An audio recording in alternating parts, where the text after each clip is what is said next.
Bismillahirrahmanirrahim. Assalamualaikum warahmatullahi taala wabarakatuh. Kembali lagi dengan saya Diki Akbar dari kelas Biologi B semester 5, Fakultas Keguruan dan Ilmu Pendidikan Biologi Universitas 19 November Kolaka. Pada video kali ini saya akan menjelaskan mengenai materi kurikulum, baik itu mulai dari pengertian kurikulum, fungsi-fungsi kurikulum, serta komponen-komponen kurikulum. Untuk lebih jelasnya lagi, marilah kita masuk ke dalam materi kurikulum ini. Yang pertama yaitu pengertian kurikulum. Kurikulum ini berasal dari istilah bahasa Inggris yaitu curriculum yang diadaptasi dari bahasa Yunani dari kata kurir yang artinya pelari dan kurere yang artinya tempat berpacu. Jadi dapat disimpulkan bahwa kurikulum ini merupakan salah satu perangkat mata pelajaran yang terdiri dari program studi yang diberikan oleh suatu lembaga penyelenggara pendidikan yang dimana di dalamnya itu terdapat rancangan pembelajaran yang akan didapatkan oleh peserta didik dalam satu periode jenjang pendidikan. Selanjutnya itu fungsi kurikulum. Fungsi kurikulum ini terdiri dari beberapa fungsi. Yang pertama, fungsi untuk guru. Fungsi kurikulum untuk guru ini sebagai pedoman dalam melaksanakan proses pembelajaran tentunya. Yang kedua yaitu fungsi untuk kepala sekolah dan pengawas sekolah, yang dimana kurikulum ini berfungsi sebagai pedoman dalam melaksanakan supervise atau pengawasan. Selanjutnya itu fungsi untuk orang tua, yang dimana fungsi dari kurikulum ini untuk orang tua yakni sebagai pedoman dalam membimbing anaknya di rumah masing-masing. Selanjutnya fungsi untuk masyarakat yakni berfungsi sebagai pedoman untuk memberi bantuan bagi penyelenggara proses pendidikan di sekolah. Selanjutnya tentu saja yang terakhir ada fungsi untuk peserta didik itu sendiri, yang dimana fungsinya itu sebagai pedoman pembelajaran. Adapun fungsi kurikulum untuk peserta didik ini terdiri lagi dari beberapa fungsi, yang dimana yang pertama ada fungsi penyesuaian, yang dimana kurikulum ini harus mampu mengarahkan peserta didik agar menyesuaikan dirinya dengan lingkungan, baik itu lingkungan fisik maupun lingkungan sosialnya. Selanjutnya itu fungsi integrasi untuk peserta didik, yaitu sebagai alat pendidikan yang harus mampu menghasilkan pribadi-pribadi yang utuh, yang dimana peserta didik itu dapat hidup dan berintegrasi dengan masyarakatnya. Selanjutnya sebagai fungsi diferensiasi, yang dimana kurikulum di sini bermakna sebagai alat pendidikan yang harus mampu memberikan pelayanan terhadap perbedaan individu setiap peserta didik.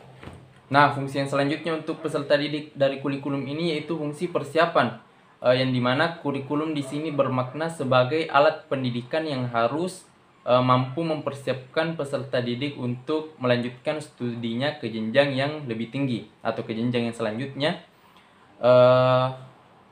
Fungsi yang berikutnya adalah fungsi pemilihan, yang dimana di sini kurikulum bermakna sebagai alat pendidikan yang harus mampu memberikan kesempatan kepada peserta didik untuk memilih program belajarnya yang sesuai dengan bakat dan minatnya sendiri.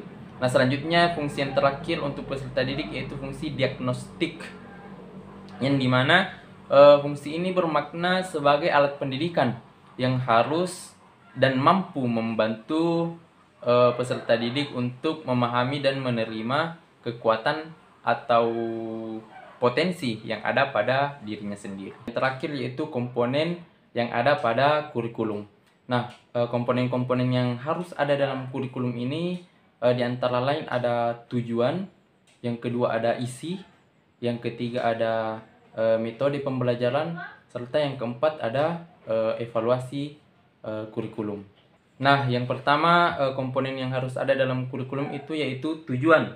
Yang dimana tujuan di sini merupakan komponen-komponen kurikulum yang merupakan perencanaan program pembelajaran dan pendidikan ke masa kedepannya, yang dimana di dalamnya itu menganalisis komponen-komponen pengembangan kurikulum yang perlu dijadikan dasar pertimbangan dalam penyusunan program pembelajaran. Nah, komponen yang selanjutnya itu isi atau materi pelajaran. Nah, di dalam kurikulum ini terdapat isi yang dimana menyangkut semua aspek, baik yang berhubungan dengan pengetahuan atau materi pembelajaran, yang dimana isi ini tergambarkan pada setiap mata pelajaran maupun aktivitas yang dilakukan oleh peserta didik. Nah, komponen selanjutnya itu strategi atau metode.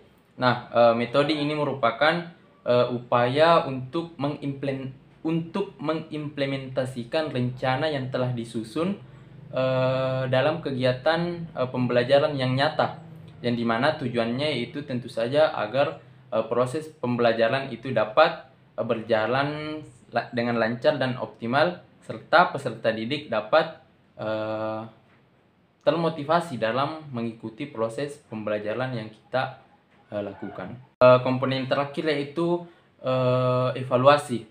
Nah, evaluasi di sini merupakan hasil atau penilaian hasil dari pencapaian peserta didik selama satu periode pembelajaran yang telah dilakukan, yang dimana evaluasi ini terdiri dari tes dan non-tes, yang dimana tes ini digunakan untuk mengukur kemampuan peserta didik dalam aspek kognitifnya atau tingkat penguasaan materinya dalam proses pembelajaran.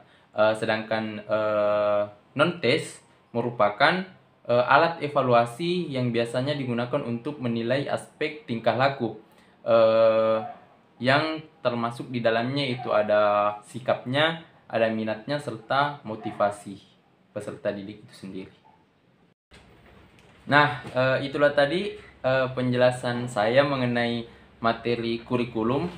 Mudah-mudahan teman-teman dan siapa saja yang menonton video kali ini dapat memahami apa yang saya jelaskan.